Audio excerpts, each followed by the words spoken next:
আমি শ্রাবণী। অন্যান্য দিনের মতো আজও আমি এসে গেছি তোমাদের একটা গল্প শোনাতে।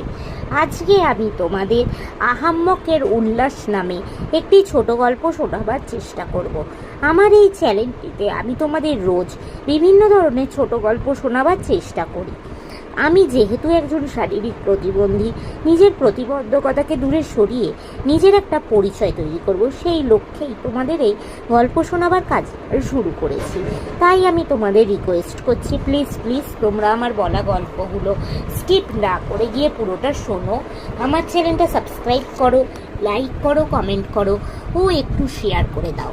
আর এখনও অবধি যেসব বন্ধুরা আমার চ্যানেলটা সাবস্ক্রাইব করেছো তাদেরকে অনেক অনেক ধন্যবাদ জানালাম। তো চলো তোমাদের আজকের গল্পটা শোনানো শুরু করে দিই। আহাম্মকের উল্লাস। অবশেষে বসন্তকাল এলো, চারিদিকে ফুল ফুটে উঠল।